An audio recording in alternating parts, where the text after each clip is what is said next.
이제 우리들은 오늘 그리고 다음 주에 계속해서 이어서 성경에 이 경제에 대해서 어떻게 이야기를 하고 있나요? 라고 하는 것에 대해서 우리들이 함께 보시면서 이 사순절 기간 동안에 우리들이 절제할 수 있는 능력과 또 하나님 앞에 우리가 어떻게 더 가까이 나아갈 수 있는지 그 하늘의 지혜를 우리들이 함께 나누고자 합니다. 경제, 그러면 여러분 굉장히 폭이 넓습니다. 그런데 쉽게 얘기하면 돈에 관한 문제다라고 그럴 수 있을 것입니다. 한번 여러분 어떤 이제 애니메이션을 했던 사람인 것 같습니다. 그랬는데 돈에 대해서 이 사진을 찍고 또 그림을 하나 그려놨는데 제가 여러분들에게 도움이 될 것 같아서 경제 이거구나 라고 하는 것을 한번 잠깐 보시죠. 첫 번째, 이 사진을 좀 보여주시 바랍니다.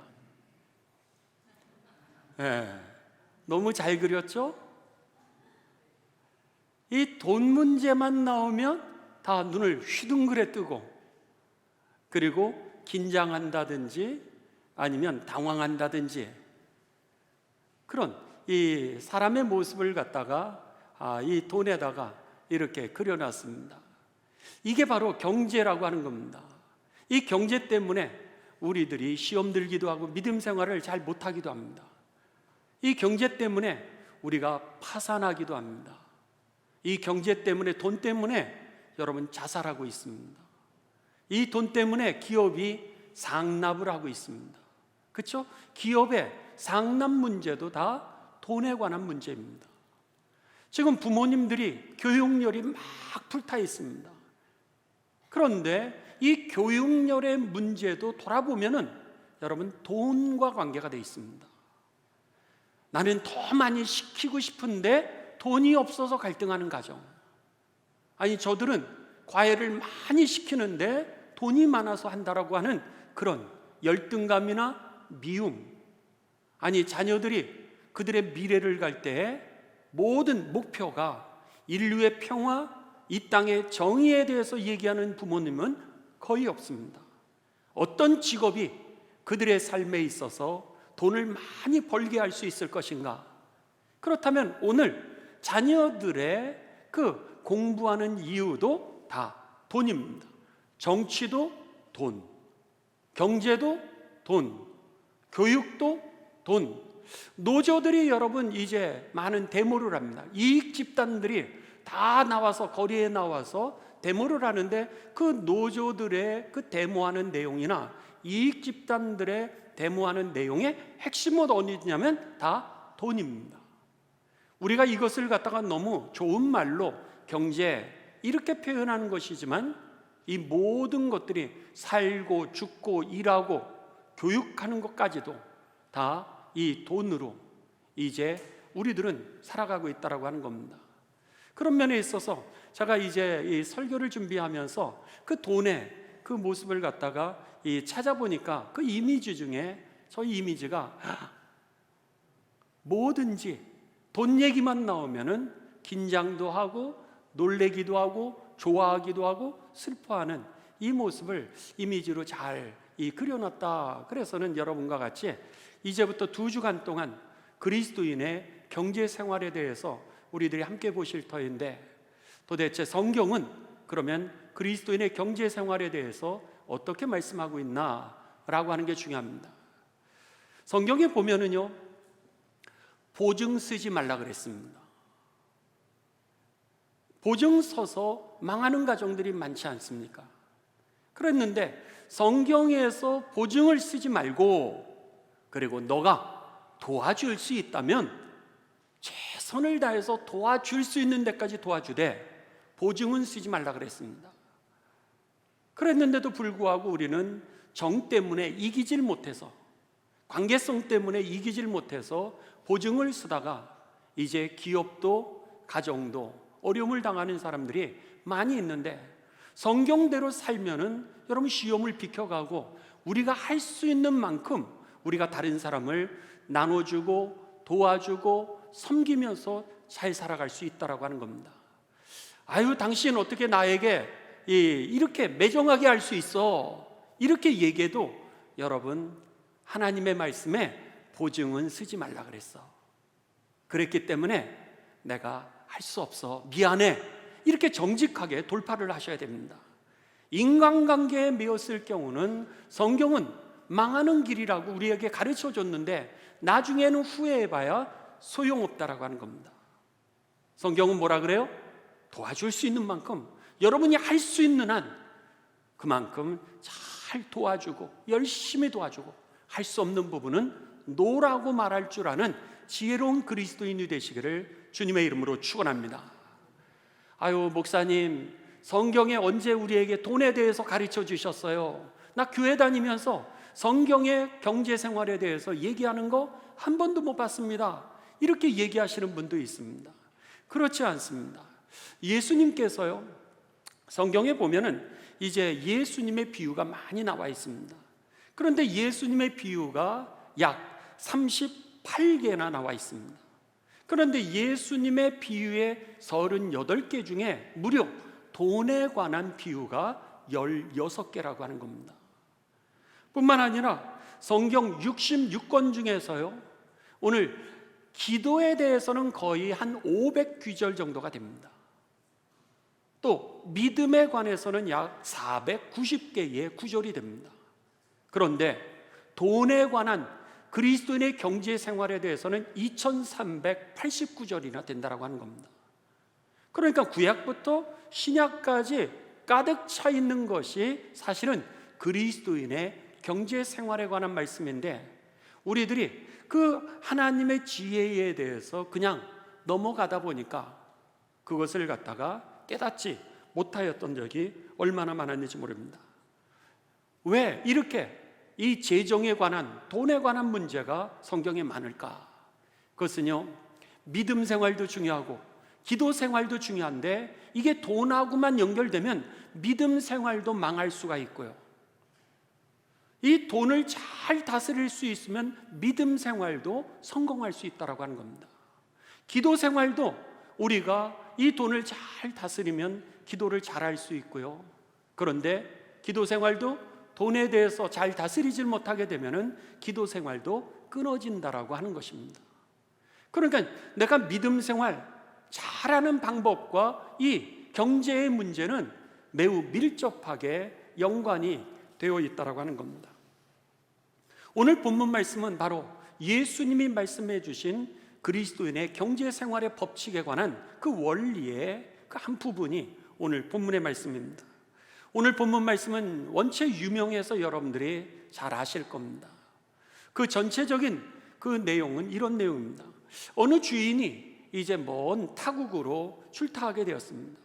그래서는 그 종들을 불러 모아서 어떤 종에게는 5달란트의 금을, 또 어떤 종에게는 2달란트의 금을, 어떤 이 종에게는 1달란트의 금을 그들에게 맡겼습니다. 여기에 달란트라고 하는 것은요, 쉽게 얘기하면 약 34kg 정도 되는, 34.3kg 되는 금의 이 무게를 재는 단위입니다. 아니면은 이것을 갖다가 노동자의 품삯으로 얘기하면 한 데나리온이라고 하는 것을 이제 하루의 노동자의 품삯으로 성경 시대에는 얘기를 했는데 6천 데나리온에 해당하는 가격입니다. 그러니까는 어마어마한 가격이죠. 6천 일을 갖다가 하나도 우리가 쓰지 않고 노동한 그 돈을 갖다가 다 모아야 한 달란트를 갖다가 가질 수 있는 그런 어떤 화폐의 단위라고 할 수 있습니다. 그런데 그 주인이 이제 먼 곳으로 가면서 어떤 종에게는 5달란트를, 어떤 종에게는 2달란트를, 어떤 종에게는 1달란트를 이제 맡겨주고 이제 갔습니다. 그러다가 어느 날 그 주인이 돌아오게 됩니다. 그리고 나서 그들을 불러서 결산을 하는 겁니다.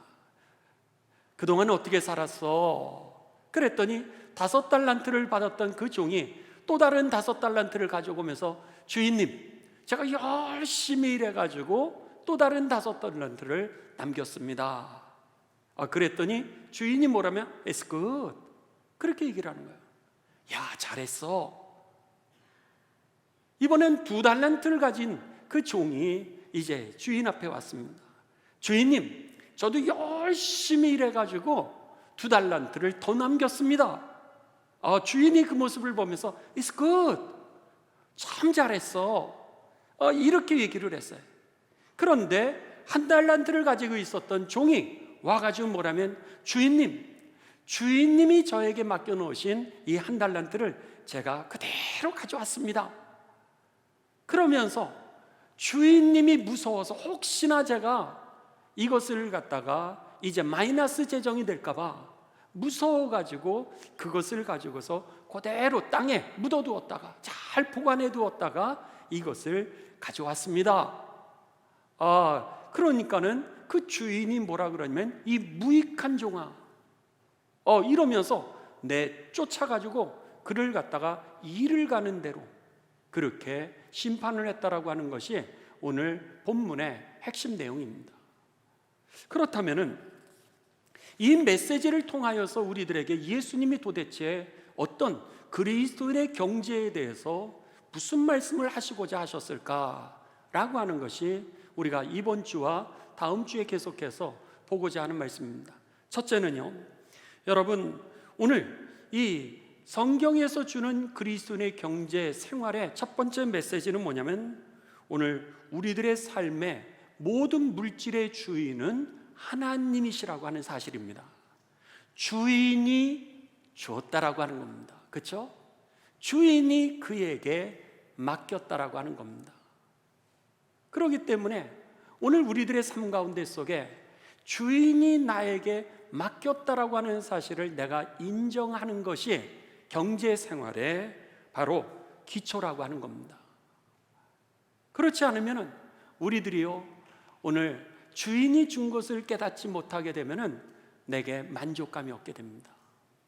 그리고 모든 것이 아깝고요, 인색하게 되고요, 그리고 베풀 수 있는 능력이 우리들에게 없어지게 된다라고 하는 겁니다.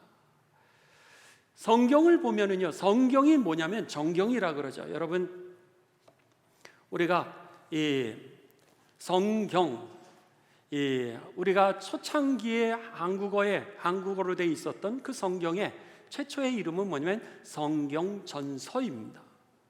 그래서 성경전서라고 하는 그 이름에서 성경, 또 어떤 사람들은 정경, 이렇게 해서 두 자만을 이렇게 빼서 어떤 사람은 성경이라고 부르기도 하고 어떤 사람은 정경이라 이렇게 불렀습니다. 그런데 성경 혹은 정경이라고 하는 단어는 무슨 뜻이냐면요, 여기에 보시면 이렇게 자가 있습니다. 이 자가 있는데 이 자의 테두리 안에서 표준이 되는 것을 갖다가 정경 이렇게 있습니다. 신앙생활, 도덕적인 생활, 영적인 생활에 있어서 안전한 이 자 안에 들어가 있는 겁니다. 그래서 표준이 된다라 그래서 이것을 정경 그렇게 얘기를 했습니다. 그런데 이 성경 혹은 정경에 들어가지 않는 내용들을 외경, 바깥 외자를 써서 외경 그랬습니다. 그러니까는 지금 우리들이 들고 있는 이 성경은 정경으로서 여러분이 처음부터 끝까지 어디를 보셔도 안전하다라고 하는 겁니다. 영적인 생활, 가정생활, 신앙생활, 경제생활 하는데 안전하다는 거예요. 그런데 이 정경에는 들어가지 못했는데 외경이라고 이 잣대 조금 밖으로 나가 있는 것들이 있습니다. 이것들은 여러분 참고서 정도만 되는 거지, 어떤 부분은 도움이 되는 것도 있고 어떤 부분은 이제 위험한 부분도 있기 때문에 초대교회는 정경을 정할 때 안전하지 않은 것들을 외경으로 빼게 됩니다. 그래서 천주교에서도 이것을 제2의 정경이다 그래서 참고서로 그렇게 보고 있는 겁니다. 그런데 정경 말고 외경 말고 위경이라고 하는 게 있습니다. 위경은 거짓 위자입니다. 이것은 역사적인 근거도 없고 사람들이 그것을 읽으면은 대단히 위험하고 그리고 그들의 신앙생활에 전혀 도움이 되지 않고 오히려 이단에 빠질 확률이 많은 책들을 우리는 거짓 위라 그래서 위경 이렇게 얘기하는 겁니다.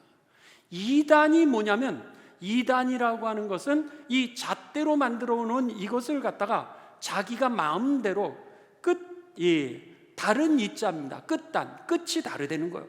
맨 처음엔 비스름하게 갔는데 이 자에서 벗어난 해석들을 하고, 어떤 사람은 이 만들어내 가지고 그것을 갖다가 마치 진리인 것처럼 거짓말을 해가지고 나중에 사람들에게 도덕적으로, 영적으로, 그리고 오늘 시험에 들고 패가망신을 하도록 하는 그것이기 때문에 이단을 조심해라, 이렇게 얘기를 하는 거죠.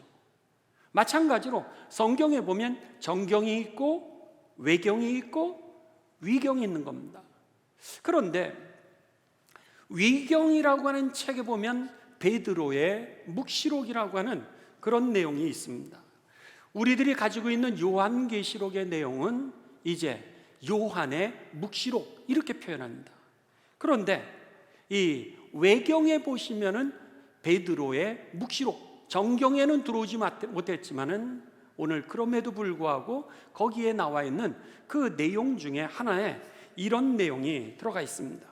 이제 베드로가 어느 날 하나님의 영에 이끌려서 지옥에 가게 되었습니다. 지옥에 갔더니 거기에 보니까 아주 쉽게 얘기하면 칼날처럼 아주 예리하고, 그 다음에 쇠꼬챙이 같이 빼죽했는데 그거보다 더 예리하게 생긴 조약돌이 있었습니다. 그 조약돌이 이렇게 생겼다면 아주 앞이 굉장히 날카로운 칼, 그리고 쇠꼬챙이와 같은 거기에 불이 붙어 있었습니다. 보니까 거기에 아주 남름한 옷을 입고 있었던 사람이 거기에서 막 뒹굴면서 뾰족하고 그 불덩이 속에서 막 뒹굴면서 너무너무 괴로워하고 있었습니다. 베드로가 하나님의 영에 물어봤습니다. 아니, 저 사람은 저기서 무엇을 하고 있는 거죠? 저 사람은 부자였습니다. 그런데 그가 그 돈을 믿고 살다가 그가 고아, 과부, 나그네를 멸시하면서 살았던 사람이었는데 그가 죽어서 지옥에 오게 되었고, 그래서 저렇게 고통을 당하고 있는 겁니다. 이렇게 얘기를 하는 겁니다. 그가 부자였다는 거요. 세상에 살 때는 부자였는데 결국은 어떻게 됐냐면 지옥에 와서 너무나도 남루한 옷을 입고 있는 상태에서 그 뾰족한 칼과 그리고 쇠꼬챙이에 그 불덩이에서 그가 구르면서 죽지 못해 너무너무 고통 가운데 있었다라고 하는 겁니다. 그러면서 그 하나님의 영이 베드로에게 또 한마디를 하는 게 뭐냐면 하나님의 말씀을 그가 멸시했습니다. 무슨 말씀이죠? 고아를 돌아보라 그랬습니다. 과부의 어려움을 돌아보라 그랬습니다.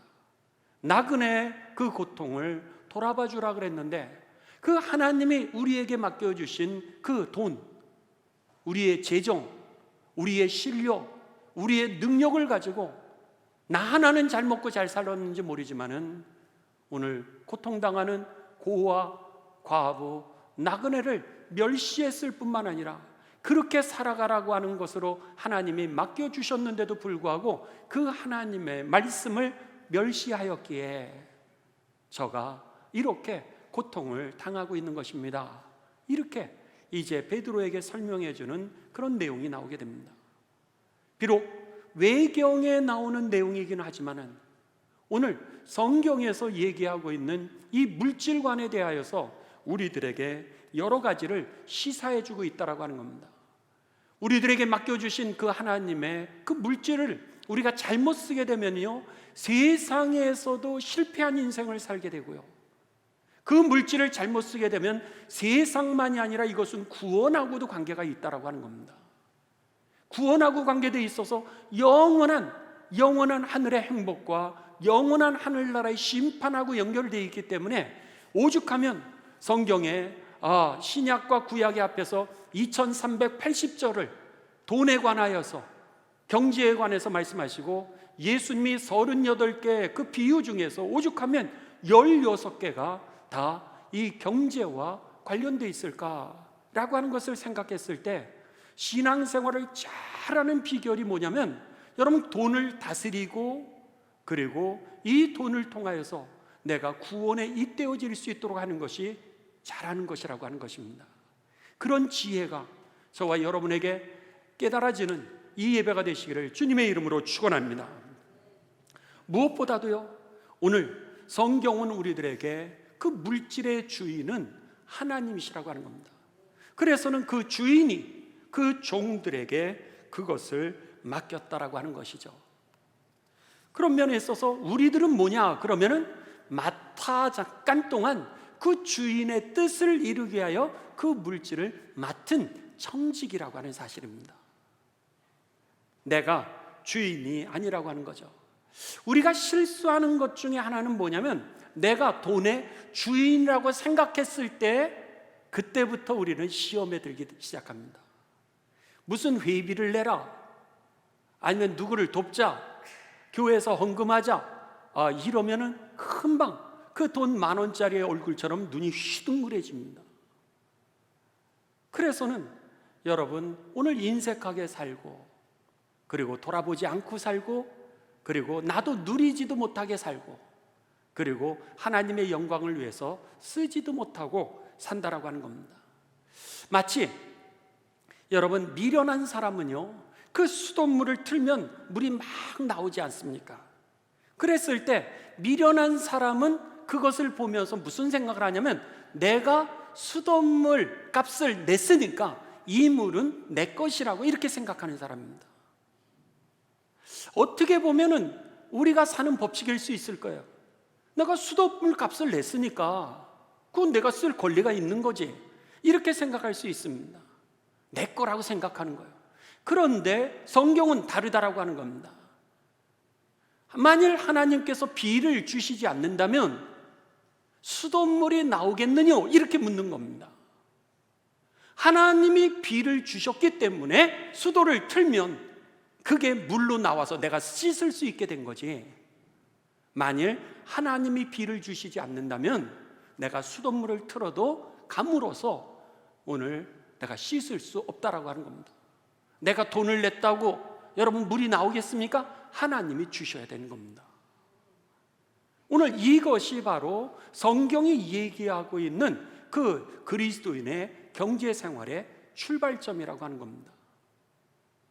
한 번은 이런 일이 있었습니다.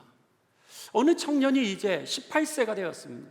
18세가 되면서 그가 이제 이 마을에서 가장 연세가 많으신 분에게 찾아가서 그가 이런 질문을 했습니다. 제가요 이제 18세가 되었습니다. 성인으로 첫 출발을 하게 되는데 제가 무엇을 하면 좋겠습니까? 이렇게 여쭤봤더니 그 노인이 이 청년에게 이렇게 물었습니다. 네가 지금까지 무엇을 배웠느냐? 네, 저는요 그동안 비누와 그리고 양초를 만든 일을 배웠을 뿐입니다. 노인이 그 이야기를 듣더니 이렇게 대답합니다. 그래? 그렇다면 계속해서 그 일을 하거라. 다만 조건이 있는데 주님을 너의 동업자로 너가 모시도록 해라.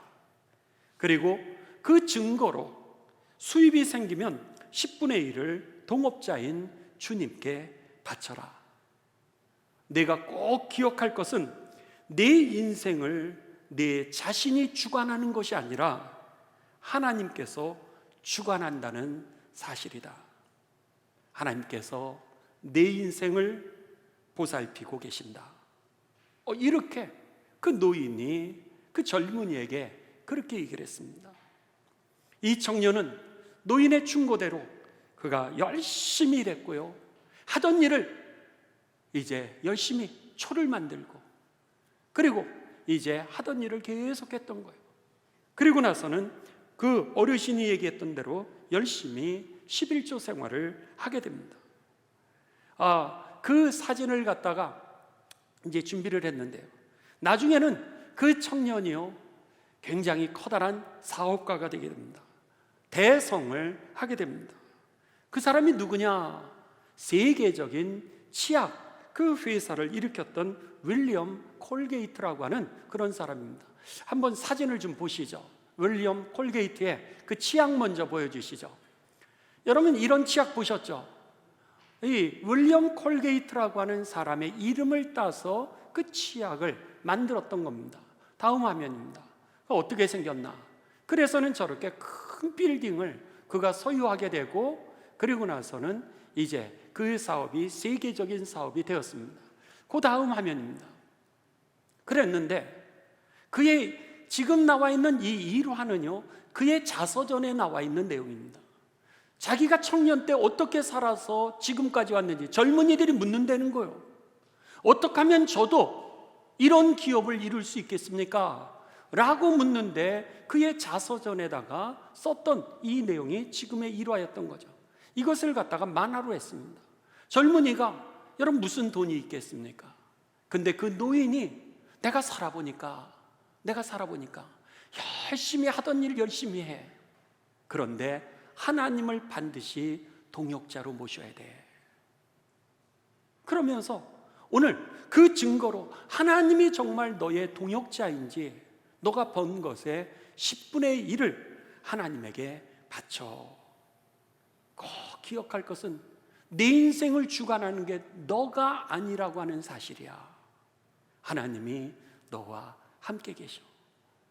그것을 기억하면서 젊은 날부터 그 만화에 나온 것처럼 그가 10분의 1을 하나님 앞에 구별하기를 시작했습니다.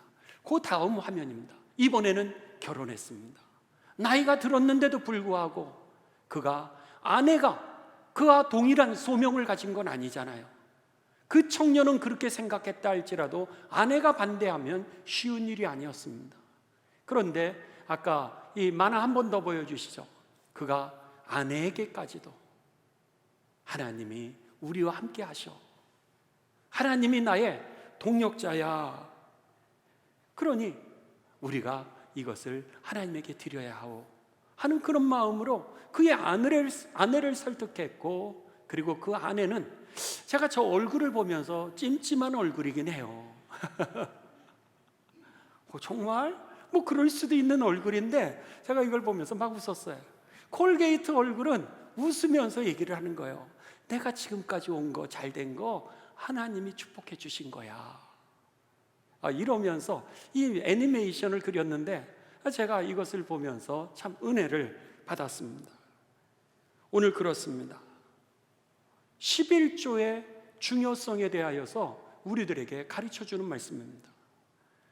11조는요, 우리들이 생각해 보면은 우리의 수입의 10분의 1을 하나님께 드리는 것을 우리는 11조라 그럽니다. 그런데 이 11조의 의미는 돈을 하나님에게 드린다라고 하는 그런 의미가 아닙니다. 그게 아니라 나의 삶의 근본, 내 삶의 터전, 이 모든 것들이 하나님이 주셨다라고 하는 그런 겸손과 인정의 고백이라고 하는 사실입니다. 결국 11조라고 하는 것은 돈이 아니라 오늘 하나님에 대한 사랑의 표현이고, 하나님이 나의 동역자라고 하는 것에 대한 믿음의 고백이었다라고 하는 것입니다. 그리고 그 믿음을 내가 구체적으로 눈으로 확인하는 것이 바로 이 11조였던 겁니다. 그렇다면은 11조 하기 어려운 이유는 어디 있죠? 11조 하기 어려운 이유는 여러 가지가 있는데 딱 두 가지를 얘기하면, 첫 번째는 수입보다 지출이 많기 때문입니다. 수입 들어온 거는 조금인데 지출이 많은 거예요. 그러니까 일생 동안 우리들이 이제 경제 생활에 있어서 자꾸 밀리게 되는 거예요. 쫓기게 되는 겁니다. 그래서 우리들이 하나님의 물질을 하나님에게 드리지를 못한다라고 하는 겁니다. 그런데 중요한 게 있습니다. 우리들이 그 물질이 내 것이라고 생각하기 때문에 내가 그것을 갖다가 지출이 많은 거죠. 그게 아니라 이 모든 것을 하나님이 주셨다라고 생각한다면은 오늘 그 중에 가장 적은 부분 10분의 1을 하나님 앞에 돌려드리는 것임을 우리는 기억해야 된다라고 하는 것입니다. 비가 내리지 않았으면은 내가 수돗물을 틀어도 여러분 세수할 수도 없고 밥을 지어 먹을 수도 없었다라고 하는 겁니다.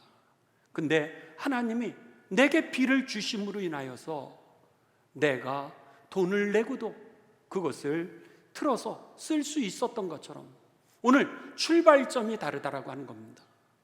그러니까는 오늘 내 것은 하나도 없고 오늘 하나님이 맡겨주신 것 중에 내가 겨우 10분의 1만 하나님에게 다시 돌려드린다라고 하는 그 믿음과 여러분 믿음의 생각이 있게 되시기를 주님의 이름으로 축원합니다.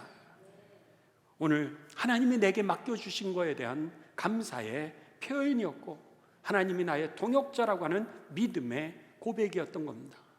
두 번째는 11조를 드려야 할 돈이 아깝다고 생각하게 될 때에 우리들은 11조를 드리기 어려워진다라고 하는 겁니다.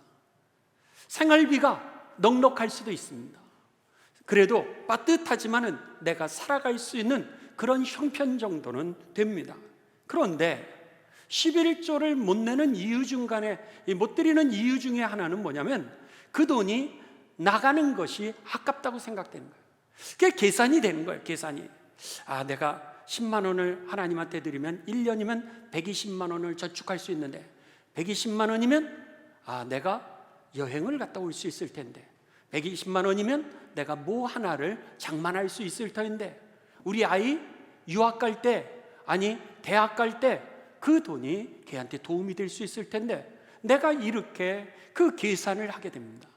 그러다 보니까 이게 내게는 아주 커다란 문제는 없지만 그럼에도 불구하고 아깝다는 생각이 들면서 우리들이 이제 이것을 하나님 앞에 드리지 못한다라고 하는 거죠.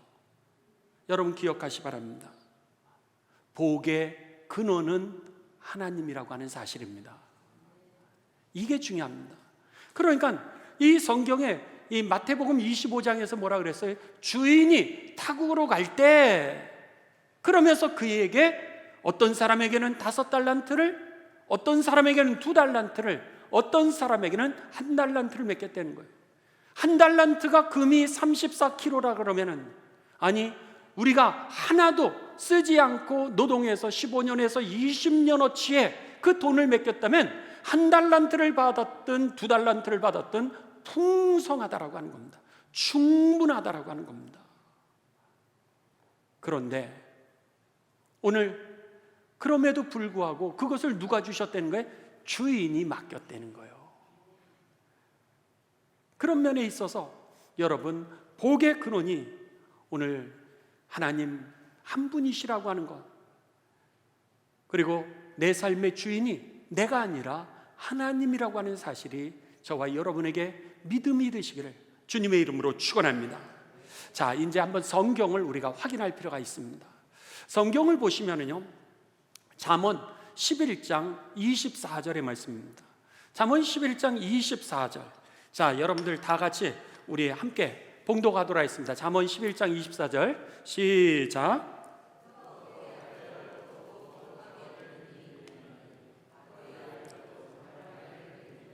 신기하죠?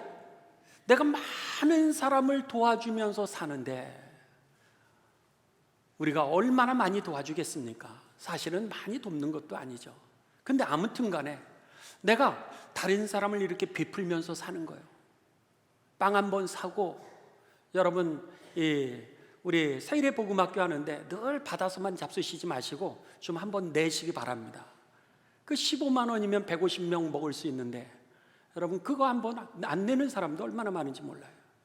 그러니까 우리들이 내가 그냥 조금씩 나누기만 해도 서로 잘 살 수 있는데 우리들은 마치 그게 쪼달릴 것 같은 거예요. 그런데 성경은 그렇게 얘기를 하지 않습니다. 그냥 내가 흩어서 여러 사람에게 구제하여도 부하게 되는 사람이 있고요, 반면에 막 아끼는 거예요. 막 전을 1,000원짜리를 계산을 하면서 그렇게 해서 전을 아꼈는데 여러분 순식간에 그냥 모든 것들이 10년을 아꼈는데도 불구하고 하루 만에 이것이 그냥 떠나는 사람도 있다라고 하는 겁니다. 내 인생이 내 맘대로 되었다면 내 인생의 주인이 나였을 겁니다. 그런데 내 인생이 내 맘대로 되지 않는 이유는 내가 인생의 주인이 아니기 때문인 것입니다. 그렇다면 자동차가 고장나면 자동차를 만든 사람에게나 공장에 가야 제일 잘 고치는 겁니다. 마찬가지로 인생의 주인이신 하나님에게 올 때에 그 문제가 해결될 줄을 믿습니다. 바로 이 얘기죠. 아니, 나누었는데, 아니, 저 사람은 많이 벌지도 못하는데 이렇게 베푸는 사람들이 있습니다. 근데도 행복하게 사는 사람들이 있고요, 잘 사는 사람들이 있습니다. 그런데 어떤 사람은 내가 들어도 수입이 얼마나 많은지 모릅니다. 그런데 그 사람은 그냥 순식간에 그 10년, 20년 재물이 한 번에 없어져서 여러분 너무너무 고통스러워하는 사람도 우리들이 보게 되지 않습니까? 오늘 성경이 그 얘기를 하는 거예요. 신기하다 그러는 거예요. 구제하는데도 잘 사는 방법이 있고, 그런데 모아도 못 사는 방법이 있구나. 하나님이 내 인생의 주인이심을 여러분 기억하시면서 가난해도 여러분 당당하게 말씀대로 사시고요, 부자가 돼도 교만하지 마시고요, 순식간에 잃어버릴 수 있다라고 하는 겁니다. 하나님의 말씀대로 사셔서 오늘 어떤 상황에 처하든지 하나님께는 영광이요, 하나님이 주신 축복을 누리면서 사는 복된 삶이 되시기를 주님의 이름으로 축원합니다. 욥기입니다. 욥은 이런 얘기를 했습니다. 1장 21절입니다. 여기에 보시면은 욥이요, 그렇게 큰 부자였습니다. 그런데 그가요, 한순간에 이 부유함을 잃어버렸던 대표적인 사람이 욥이라는 사람 아니었습니까? 아주 유명한 얘기죠. 남들보다도 더 잘 살았던 사람이 욥이었는데 한순간에 모든 걸 다 잃어버리게 됩니다. 자기의 건강까지도 나중엔 잃게 되지 않습니까? 그랬는데 욥이 그가 이렇게 고백합니다. 이르되 내가 모태에서 알몸으로 나왔은즉 또한 알몸으로 돌아갑니다. 그런 거예요. 주님, 그러니 주신 분도 하나님이시오, 가져가시는 분도 하나님이심을 내가 인정합니다. 그러면서 여러분 그가 자살하지 않습니다. 그냥 부유했을 때는 부유한 대로 살았는데 가난했을 때는 좌절하고 절망했던 것이 아니라 맡기신 주인이 가져갔으니 그럼에도 불구하고 주인의 뜻이 있을 줄 믿고 믿음으로 살아갔다라고 하는 겁니다. 이게 그겁니다. 주신 분도 하나님이시오, 가져가시는 분도 하나님이십니다. 거기까지였던 겁니다. 더도 아니고 덜도 아니었습니다. 그렇죠? 여기가 중요한데 우리는 내가 이렇게 잘 살던 것 때문에 오늘 이렇게 되면 내 거를 잃었다고 생각하니까 어떻게 되는 거예요? 좌절하고 절망하고 나중에는 자살로 가는 겁니다. 아니, 처음부터 그게 있었던 겁니까? 그렇지 않았잖아요. 그랬는데도 불구하고 오늘 우리들은 그게 마치 내 거였었던 것이 빼앗긴 것처럼, 강탈당한 것처럼 그렇게 나도 모르는 사이에 이 물질의 유혹을 받았던 겁니다. 그래서 성경에 보면 돈이라고 하는 단어에 대하여서 히브리어는 케세프라고 합니다. 케세프, 그 단어의 뜻이 뭐냐면 미혹, 유혹이라고 하는 뜻입니다. 돈이 작을 때는요, 여러분 유혹 별로 받지 않습니다. 근데 돈이 많으면 많을수록 시험이 많이 들어오게 되고요, 돈이 많으면 많을수록 미혹이 내게 들어오게 됩니다. 그래서는 차라리 없을 때는 행복하게 살고 오손도손 살고 서로 이해해 주면서 살았는데 있을 때는 가족들이 자꾸 해체가 되고요, 내가 교만해지고 하나님 앞에 나아가지 않게 되는 거죠.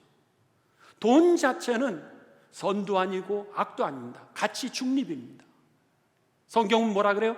내게 맡겨주신 거라 이것을 통하여서 하나님의 영광을 위해서 써라. 이렇게 가치 중립으로 우리에게 중요한 것은 다스리고 통치하는 겁니다. 그런데 나도 모르는 사이에 내가 좌절하고 절망하는 게 이 유혹에 빠지면서 이 돈이 조금 생기면 다른 사람 깔보고 돈이 조금 줄어들면은 자살하고 나도 모르는 사이에 세상에서 이 돈이라고 하는 것이 내 신앙생활을 망하게도 하고 가정을 망하게도 하고 나중에는 결국 천국을 잃어버리는 그 지옥으로 가게 하는 그런 악의 도구가 되었다라고 하는 겁니다. 오늘 욥은 거기까지였습니다. 주신 분도 하나님이시오, 거저가신 분도 하나님이라는 거예요. 그러니 나는 여러분 그럼에도 불구하고 하나님의 뜻이 있음을 믿고 뚜벅뚜벅 가난해도 정직하게, 가난해도 당당하게 여러분 주의 길을 걸어가시기를 주님의 이름으로 축원합니다. 거기에 하나님이 그의 삶을 기름 부으셨던 거죠. 나중에는 어떻게 돼요? 이 욥이 7배나 하나님이 그에게 부으시지 않습니까? 그렇게 될 줄을 믿습니다. 왜? 주인의 마음에 합한 게 더 중요했던 거예요. 여러분 오늘 말씀을 마무리하면서 꼭 기억하시 바랍니다. 말라기서 여기에 고린도후서 9장 6절입니다. 고린도후서 9장 6절. 여기에 보면 이것이 곧 적게 심는 자는 적게 거두고 많이 심는 자는 많이 거둔다라고 하는 것이 하나님의 법칙이라고 하는 겁니다. 하나님은 돈이 필요 없습니다. 그러나 여러분의 믿음을 시험하는 것은 11조와 관계가 있습니다. 주신 분도 하나님이시오, 내 삶을 도우시고 인도하시는 분도 하나님이라고 하는 사실을 기억하시면서 오늘 예수님이 뭐라 그러시는 거예요? 적게 심는 자는 적게 거두고 많이 심는 자는 많이 거둔다는 거예요. 그래서 말라기 선지자를 통하여 말라기 3장 10절에 보시면은요, 만군의 여호와가 이르노나 너희의 온전한 11조를 창고에 들여 나의 집에 양식이 있게 하고 그것으로 나를 시험하여 내가 하늘 문을 열고 너에게 복을 쌓을 곳이 없도록 붙지 아니하나 봐라. 한번 하나님을 시험해 보라는 거예요. 그 얘기는 뭐예요? 믿음을 가져봐, 이런 얘기. 하나님 테스트 해봐, 이런 의미보다는 믿음을 가져. 내가 약속한 것에 대하여 내가 책임질 거야. 그 말씀을 하나님이 하시는 겁니다. 여러분 바라기는 여러분이 내 삶의 주인이 내가 아닌 것처럼, 여러분의 물질의 주인이 여러분이 아니라고 하는 사실을 기억하시면서 오늘 성경은 우리에게 두 가지를 가르쳐 주십니다. 하나는요, 이 경제생활 잘 다스리시기를 바랍니다. 그랬을 때 여러분의 믿음이 계속해서 잘 갈 수 있습니다. 이것을 잘못 다스리면은 이것 때문에 여러분 내가 신앙생활도 잘 못하게 되고요, 기도생활도 잘 못하게 되고요, 내가 오히려 시험에 들 수 있다라고 하는 거 기억하시면서 그리스도인의 경제생활을 잘 다스릴 수 있는 지혜가 있게 되시기를 주님의 이름으로 축원합니다. 두 번째로는 물질의 주인은 하나님이시라고 하는 겁니다. 하나님이 여러분의 동역자입니다. 하나님이 여러분의 동역자임을 여러분 기억하시면서 오늘 하나님의 물질을 하나님에게로 돌릴 수 있는 그 믿음을 가셔서 오늘 말라기 선지자를 통하여서 하나님께서 약속하신 그 하늘의 신령한 복이 저와 여러분의 복이 되어서 정말 내가 나된 것이 하나님의 은혜였다라고 하는 것이 저와 여러분의 간증이 되시기를 주님의 이름으로 축원합니다.